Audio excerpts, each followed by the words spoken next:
Assalamualaikum warahmatullahi wabarakatuh. Saya Yudi Pramuko, tukang donat dari Bandung, YouTuber tertua di semesta. Kami membacakan edisi Minggu 28 Juli 2024 dari majalah Tempo, dari pinggir jalan di Desa Pamekarsari, dari warung bubur ayam Ocolali. Mengapa kami membuat edisi khusus 10 tahun Jokowi? Dalam 2 periode pemerintahannya, Jokowi menarik mundur demokrasi. Di akhir kekuasaannya, Indonesia menjelma menjadi negara yang bercorak legalisme otokratis. 18 dosa Jokowi. 18 dosa Jokowi selama menjadi Presiden Indonesia 2014 sampai 2024 berkebalikan dengan nawacita. Cara Jokowi menjaga istana untuk keluarga. Jokowi bermanuver agar perpanjangan masa jabatan presiden bisa berjalan, memberi karpet merah untuk dinasti politiknya. Itu yang pertama. 2. Simsalabim jadi undang-undang. Selama 2 periode pemerintah, Jokowi melemahkan lembaga pengontrol eksekutif partai, membebek keinginan Jokowi. 3. Baju loreng di lembaga sipil. Tentara aktif menduduki sejumlah jabatan sipil pada masa pemerintahan Jokowi bakal bertambah dengan revisi Undang-Undang TNI. 4. Nyanyi sunyi pengungsi Papua. Ini kayak judul bukunya Pramudia Anantatur ya, kisah pilu pengalaman tragis dia saat dibui atau disimpan dalam Pulau Buru selama 10 tahun menyanyi sunyi ya. Bukunya itu nyanyi sunyi apa gitu, saya sudah baca. Konflik Papua terus menyala pada pemerintahan Jokowi. Nasib pengungsi terabaikan. Panggung komersialisasi pendidikan pada masa Presiden Jokowi makin marak. Menteri Pendidikan yang berlatar belakang Gojek Nadiem Makarim, pebisnis, jadi sorotan. Pragmatisme Jokowi, orang yang pragmatis seperti Jokowi tidak mementingkan ideologi. Bagi dia yang penting adalah daya guna langsung. Otokrasi penopang dinasti Jokowi. Jokowi menerapkan otokrasi untuk melanggengkan kekuasaan dan dinasti politik, menggunakan hukum sebagai alat penekan. Bengkak utang menjelang akhir jabatan 10 tahun pemerintahan Joko Widodo, meninggalkan gunungan utang. Pengelolaan APBN, anggaran pendapatan belanja negara minim. Partisipasi publik dan pengawasan.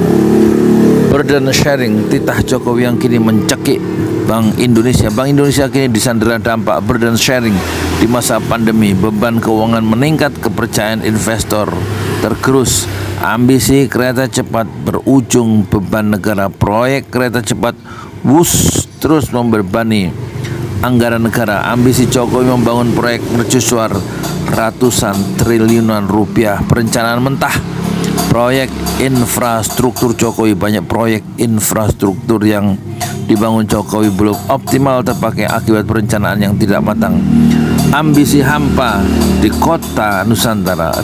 Rencana Presiden Jokowi berkantor di ibu kota negara, di ibu kota Nusantara meleset dari target awal 2024 Juli 2024. Fasilitas air belum siap. Pembangunan infrastruktur yang syarat persoalan. Di masa Jokowi pembangunan infrastruktur syarat dan meninggalkan banyak persoalan. Warisan short termism Jokowi mengusung short termism yang mengorbankan banyak hal. Pembangunan semu yang berujung kerugian jangka panjang. Wah, mana sih Jokowi ini? Anggaran pengendali periode bergejolak. Pertumbuhan ekonomi tahunan harus dipercepat menjadi 6-8% demi visi Indonesia Emas 2024 pembangunan terus berjalan. Geng Solo di Trunojoyo selamanya menjadi presiden. Joko Widodo tidak berhasil mereformasi kepolisian RI. Ada geng Solo di Mabes Polri. Kejanggalan revisi Undang-Undang Polri. Presiden Joko Widodo merestui revisi Undang-Undang Polri di penghujung masa jabatannya. Pembahasannya muncul sejak 2015. Aroma politis Korps Adiaksa, penyidikan kasus korupsi di Kejaksaan Agung kerap tidak tuntas, menjerat elit. Sejumlah perkara dituding bernuansa politis. Penanganan kasus tak tuntas di Kejaksaan Agung. Beragam kasus korupsi kakap di Kejaksaan Agung tak kunjung menjerat aktor utama. Kewenangan jaksa akan bertambah. Biang keladi pelemahan KPK. Komisi Pemberantasan Korupsi menjadi lembaga hukum tak bertaji. Ancaman koalisi partai melalui revisi Undang-Undang KPK. Pelemahan pemberantasan korupsi lewat revisi Undang-Undang KPK. KPK berubah drastis sejak revisi Undang-Undang KPK disahkan pada September 2019. Pimpinan KPK tak lagi menjadi penyidik utama. Janji kosong penuntasan kasus pelanggaran HAM berat. Jokowi tak menuntaskan kasus pelanggaran HAM berat dalam satu dasawarsa terakhir. Komnas HAM dan jaksa beradu barang bukti. Penyelesaian kasus pelanggaran HAM berat yang tak tuntas. Presiden Jokowi tak kunjung menyelesaikan 12 kasus pelanggaran HAM berat, menawarkan solusi penyelesaian jalur non-yudisial.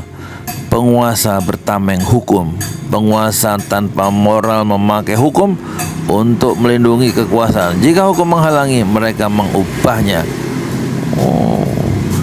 Pentingnya merawat harapan penegakan hukum. Presiden Jokowi diklaim membuat sejumlah terobosan di bidang hukum dan HAM. Jangan hilang harapan terhadap penegakan hukum.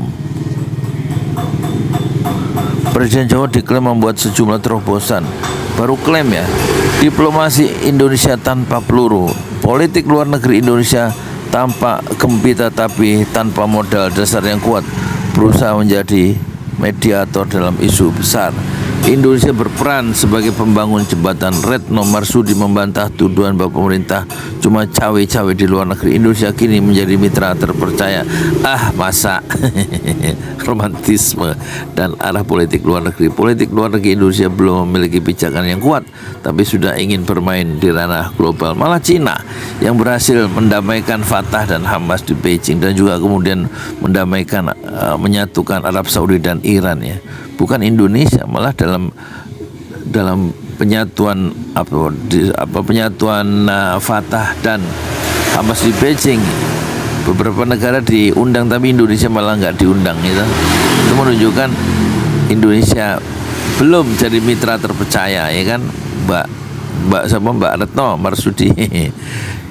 Deforestasi lumbung pangan dan lubang tambang. Satu dekade pemerintahan Jokowi terjadi deforestasi seluas 4,37 juta hektar. Turut disumbang proyek strategis nasional sektor pangan dan energi. Itu kemana sih lumbungnya Pak Prabowo itu? Food estate, lumbung pangan, nggak jelas. Proyek strategis nasional perusahaan lingkungan diklaim bakal memeratakan pembangunan. Proyek strategis nasional justru memicu kerusakan lingkungan dan konflik agraria. Pada konflik agraria, proyek strategis nasional KPA mencatat ada konflik agraria di 80 dari total 223 PSN. Bisa berupa relokasi hingga tercerabutnya warga dari ruang hidup mereka. Konflik agraria proyek strategis nasional. Konsorsium Pembaruan Agraria atau KPA mencatat setidaknya terjadi 111 letusan konflik agraria dalam proyek strategis nasional 2020 sampai 2023. Baru 3 tahun udah konflik di mana-mana. Tawanan proyek strategis nasional, kriminalisasi dan intimidasi marak dalam pelaksanaan proyek strategis nasional. Wajah stagnasi dan regresi demokrasi selama rejim Jokowi berkuasa. Apa sih stagnasi? Stagnan berhenti, demokrasi itu berhenti, nggak jalan, regresi mundurnya. Atas nama keamanan proyek strategis nasional, pendekatan keamanan cenderung dipilih daripada mendengar dan menyerap keluhan masyarakat yang menolak dampak proyek strategis nasional. Kedok populis proyek strategis, Joko Widodo mengkombinasikan karakter pembangunan dan pemangsaan. Proyek strategis nasional PSN menjadi mesinnya. Sekarang Kementerian Perekonomian dari 2 PSN menghasilkan output ekonomi 3.344 triliun. Susi Wicono Mugiarso menjelaskan perkembangan proyek strategis nasional, manfaat ekonomi serta dampaknya bagi lingkungan. Musim tangkap pencemar nama, berbagai kasus peretasan dan pelanggaran kebebasan berekspresi marak di Jokowi, menimpa pesohor sampai masyarakat biasa. Awan kelabu setelah revisi Undang-Undang ITE. Revisi Undang-Undang ITE masih mempertahankan pasal-pasal karet, memberangus kebebasan berekspresi. Foto tengkorak setelah pemberitaan. Intimidasi terhadap jurnalis masih terjadi selama pemerintahan Jokowi. Pelaku menikmati impunitas, nggak diapa-apain, punya hak kekebalan, kayaknya begitu ya. Krisis kebebasan berpendapat, kebebasan berekspresi di era Jokowi mengalami penurunan. Sejumlah aktivis dan jurnalis terancam. Jokowi .2 apologia dan media memang tidak dibredel, tapi serangan digital kian marak. Cerita sampul 1 dekade Jokowi disambut Tempo selama 2 periode pemerintahnya. Cerita kemunduran. Hilangnya kebebasan berpendapat dan berekspresi. Problem kebebasan berekspresi terwujud lewat penguasa yang anti kritik, memakai hard dan soft power untuk membungkam kebebasan. Utopia nawacita Jokowi. Tempo memeriksa capaian 9 program prioritas Jokowi yang disebut nawacita. Banyak catatan kritis. Persekutuan ekonomi politik Jokowi Luhut Panjaitan. Persekutuan Jokowi dan Luhut Panjaitan menjadi poros ekonomi politik Indonesia 1 dekade terakhir, memicu pembusukan mutu demokrasi. Ini persekutuan Jokowi Luhut ini membuat demokrasi membusuk ya. Kepala Staf Presiden, demokrasi, hukum dan hak asasi sektor yang tak memuaskan. Penjelasan Kepala Staf Presiden Muldoko mengenai catatan kritis 10 tahun pemerintahan Jokowi. Nah itu ya, pikiran beberapa percik-percik pikiran Tempo yang disarikan ya dalam beberapa kalimat-kalimat tunggal yang pendek-pendek. Semoga ada gunanya ya. Assalamualaikum warahmatullahi wabarakatuh.